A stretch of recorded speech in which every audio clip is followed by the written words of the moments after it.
YCP నేత అంబటి రాంబాబు మాట్లాడుతున్నారు. ఇప్పుడు అలా చూద్దాం. సందర్భాల్లో ఎక్స్ప్లెయిన్ చేశా, డయాగ్రామ్ వేసి కూడా ఎక్స్ప్లెయిన్ చేశా. నేను మనవి చేస్తున్నా, దీనివల్ల కాదు చంద్రబాబు నాయుడు గారు 2019లో త్వరితగతిన పూర్తి చేసి ఎన్నికలకు వెళ్ళాలి అనేటువంటి తాపత్రయంతో ప్రోటోకాల్ లేకోకుండా, నది డైవర్షన్ పూర్తి కాకోకుండా నది మధ్యలో కాఫర్ డ్యాములు వేసేటటువంటి ప్రయత్నం చేయటం వల్ల మాత్రమే ఈ తీవ్రమైనటువంటి నష్టం జరిగింది. ఇవాళ నష్టం జరగడానికి ప్రధానమైన కారణం చంద్రబాబు నాయుడు గారు, వారి ప్రభుత్వం 5 సంవత్సరాలు చేసినటువంటి విధానం అని కూడా ఈ సందర్భంగా నేను చెప్పదలుచుకున్నాను. పోలవరం మీద చంద్రబాబు నాయుడు గారికి చిత్తశుద్ధి లేనే లేదు. పోలవరంలో వచ్చేటటువంటి డబ్బుల మీద మాత్రమే ఆయనకి చిత్తశుద్ధి ఉంది అనే విషయాన్ని మరొకసారి గుర్తు చేస్తున్నాను. నేను చెప్పింది కాదు, వారి పార్ట్నర్గా ఉన్నటువంటి మోడీ గారే అది ఏటీఎంగా ఉపయోగించుకుంటున్నారు అనేటువంటి మాట చెప్పినటువంటి సందర్భాలు ఉన్నాయని కూడా ఈ సందర్భంగా నేను మనవి చేస్తున్నాను. కాబట్టి ఇప్పటికైనా నేను సవినయంగా చంద్రబాబు నాయుడు గారిని, తెలుగుదేశం పార్టీని, ప్రభుత్వాన్ని రిక్వెస్ట్ చేస్తున్నాను.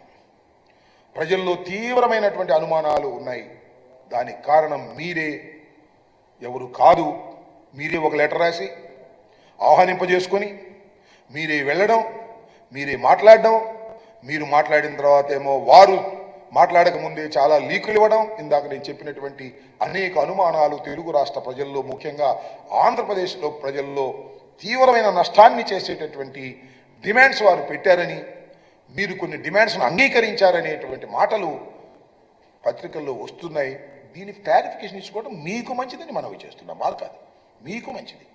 లేకపోతే మీరు నష్టం చేస్తున్నారు రాష్ట్రానికి అనేటువంటి భావన, రెండు కళ్ళు కాబట్టి రెండింటినీ సమానంగా చూసుకుంటున్నారు, అవసరమైతే మన రాష్ట్రంలో ఉన్న కొన్ని హక్కుల్ని వారి రాష్ట్రానికి ఇస్తారు అనేటువంటి భావన కలిగేటటువంటి అవకాశం ఉన్నది. కాబట్టి సత్వరమే మీరు సమాధానం చెప్పండి. మీరు సమాధానం చెప్పకపోతే ఎవరు అనుకోవాల్సింది వాళ్ళు అనుకుంటారు. అది తీవ్రంగా మీకే నష్టం ఈ ప్రభుత్వానికి జరుగుతుంది, రాష్ట్రానికి జరుగుతుందని కూడా ఈ సందర్భంగా నేను చెప్పదలుచుకున్నాను. కమిటీ వేశారు. అదేదో పూర్వం ఏదో సినిమా మన టీవీల్లో వచ్చేది ఋతురాగాలని సీరియల్, ఇన్ని సంవత్సరాలు నడిచింది, అన్ని సంవత్సరాలు నడిచింది. ఈ కమిటీలు కూడా అన్ని సంవత్సరాలు నడుస్తుంది. నేను ఒక మాట చెప్తా. ఆల్రెడీ జగన్మోహన్ రెడ్డి గారు మాట్లాడటం, కేంద్రంతో సిఎస్లతో మీటింగ్ వేయటం, బేడీతో ఒక కమిటీని వేయటం, కొంతవరకు ముందుకు వెళ్ళినాయి. మళ్ళీ వెనకొచ్చారు. మళ్ళీ రేవంత్ రెడ్డి, చంద్రబాబు నాయుడు గారు కూర్చొని మాట్లాడుకోవడం, ఏం జరిగింది ఎవరికి చెప్పకుండా పారిపోయి రావడం. This is not at all correct. ప్రజాస్వామ్యంలో ఇది కరెక్ట్ కాదు. ఒక ముఖ్యమంత్రిగా మీరు చేస్తున్నది కూడా కరెక్ట్ కాదు అనే విషయాన్ని దయచేసి అర్థం చేసుకోండి. నేను మనవి చేస్తున్నా, ఎమ్మటే క్లారిఫికేషన్ ఇవ్వడం మీకు మంచిది, ప్రజలకు మంచిది. లేదు మా ఇష్టం, మాకు సాగుతుంది, మేము చెప్పాల్సిన అవసరం లేదు, అవసరమైతే తిరుపతి గుడిలో కూడా ఇచ్చేసేస్తాం, దైవాన్ని కూడా ఇచ్చేస్తాం, లేదా తీర ప్రాంతంలో కూడా ఇస్తాం, మాకు రెండు కళ్ళు, మా రెండు సమానమే, మా తెలుగుదేశం పార్టీ కూడా అక్కడ ఉంది కాబట్టి రాబోయే కాలంలో తెలుగుదేశం బాగా పెరగాలంటే మనం కొంత ఇస్తామంటే ఉపయోగం జరిగిద్దని పిచ్చి ఆలోచనలు చేశారా? ఎక్కడ పోతారు. అది ఆలోచించుకోమని ఈ సందర్భంగా నేను చెప్పదలుచుకున్నాను.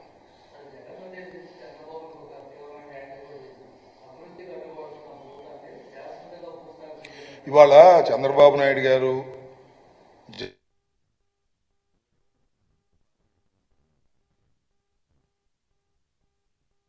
గారి మీద వ్యతిక్త హననాన్ని చేసేటటువంటి ప్రయత్నం చేస్తున్నారు. అంటే కారణం ఏంటంటే జగన్మోహన్ రెడ్డి గారు మళ్ళా విజృంభిస్తారు, ఆయనకి ప్రజాదరణ బాగుంది అనేటువంటి ఒక భయంతో చేస్తున్నటువంటి ఈ ఆరోపణలు తప్ప దానిలో నిజాలు లేవు. మేము ఓడిపోయి ఉన్నాం, ఆయన గెలిచున్నాడు కాబట్టి ఏయో చెప్తాడు. ఆయన చెప్పే మాటలన్నీ పెద్దగా పట్టించుకోవాల్సిన అవసరం లేదు. రాబోయే కాలంలో చూస్తాం. ఇచ్చినటువంటి వాగ్దానాలను నెరవేర్చకపోతే సామాన్యుడు గొంతుకై జగన్మోహన్ రెడ్డి గారు విజృంభిస్తారనే విషయాన్ని కూడా నేను మనవి చేస్తున్నా. మీరు చేసిన ప్రతి వాగ్దానాన్ని నిలబెట్టుకున్న రోజునే మీరు, మీ పార్టీ మనుగడ సాధిస్తుంది, లేకపోతే మనుగడ సాధించదు. ఇది వాస్తవ రూపం, ఇది రాబోయే కాలం అని చెప్తున్నా.